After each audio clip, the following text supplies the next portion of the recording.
Something that kills you or somebody around you. Falling from a building. Skydiving without a parachute. Maybe a stampede. Untied shoes. Monkeys. Ninjas for sure. The mafia. Bad takeout. Somebody with a samurai sword trying to chop somebody's head off. A bobcat. Oh, a bad dad joke is very deadly. So what do you consider lethal? For most, it's either the dangers they sense immediately around them, or it's based on an experience they had. We asked random people what they thought was the #1 killer of teens in America. Here's what they said. I want to say drunk driving. Drunk driving. Yeah. Sex, drugs, and alcohol. Possibly drug overdose? Drugs. Cigarettes. Drinking. Online dating. The #1 killer of teens in America is something we've all participated in: reckless and distracted driving. We have all seen someone send a text while driving, post a picture, dig through a bag, or turn to talk to friends, all while supposedly keeping their eyes on the road. So, for the next few minutes, we want to show you the lives that have been shattered by reckless and distracted driving, and the simple things that you can do to avoid becoming a statistic. Cuba police say they now have a prime example of the damage distracted driving can cause. A Central California teenager is behind bars after a car crash that killed her younger sister.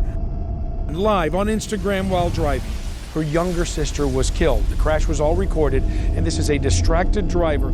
There were 2 minors in the car, and they were not wearing seatbelts.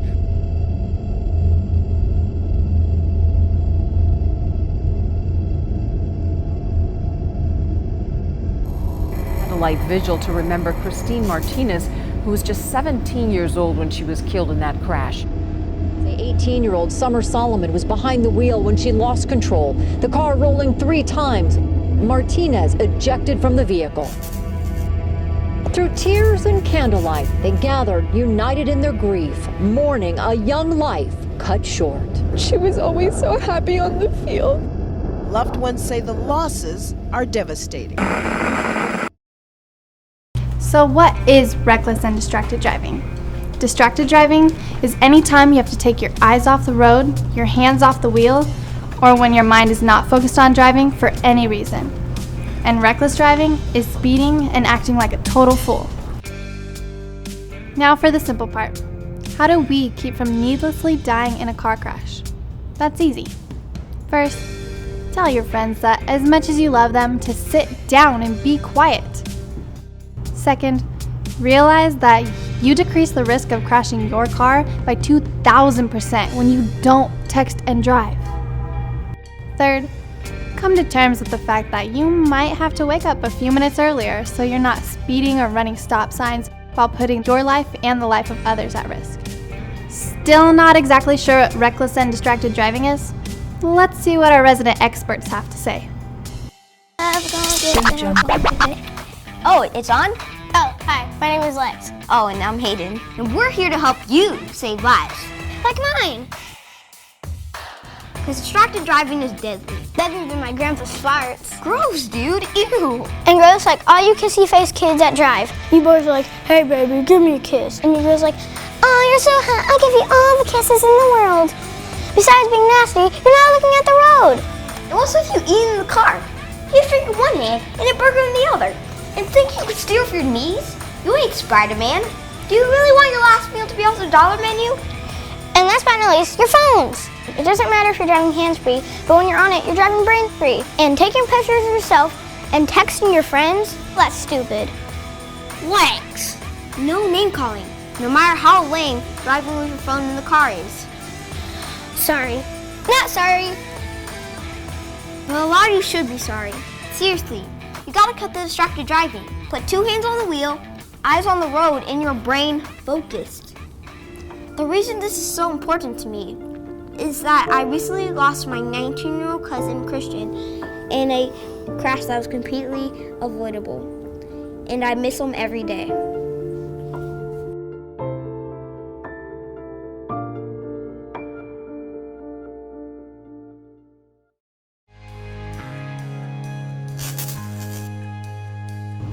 Let's see what's so distracting. What?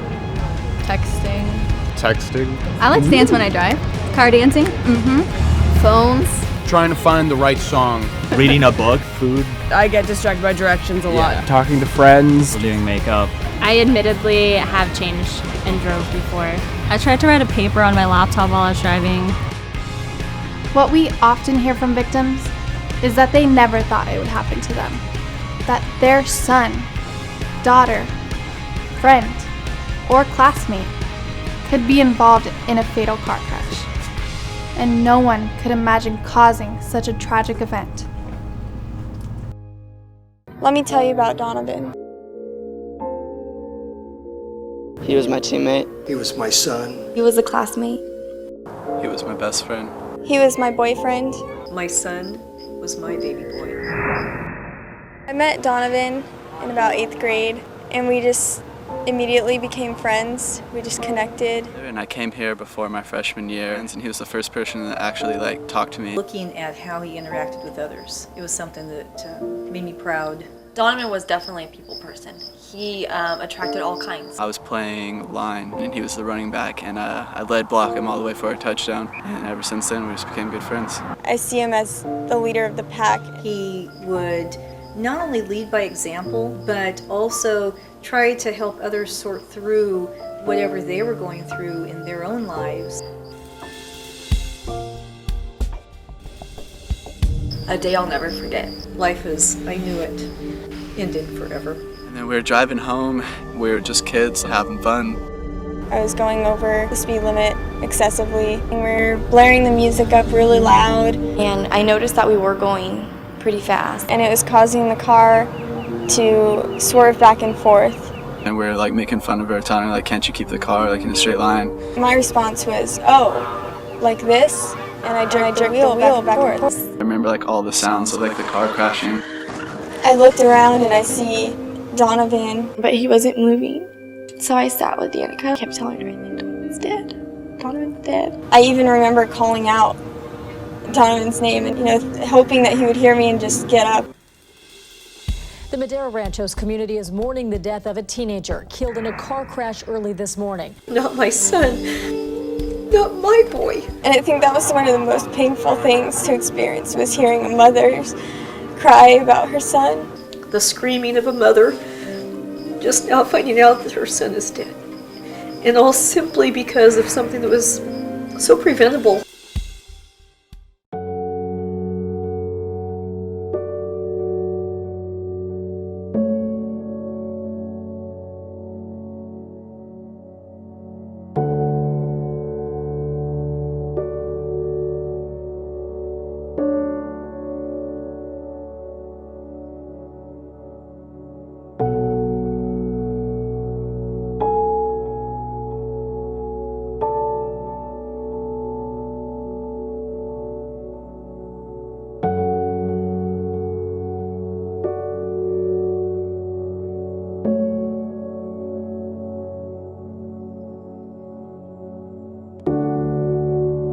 My life was shattered by distracted driving.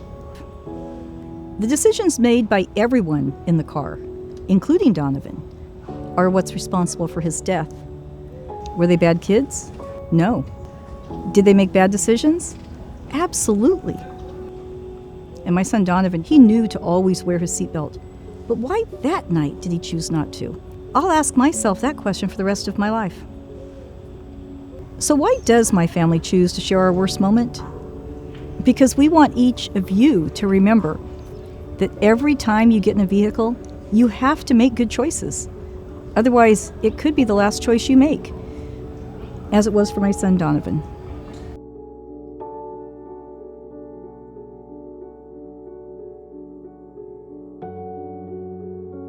So we've heard the compelling stories. We've seen the stats, and you understand the simplicity of the message.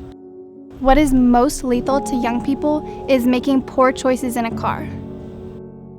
The good news is that we have the power to change and stop the #1 killer of young people in America.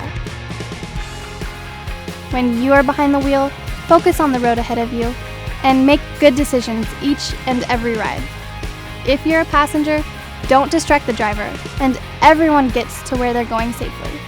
Finally, visit whatslethal.com. Together, we can save lives.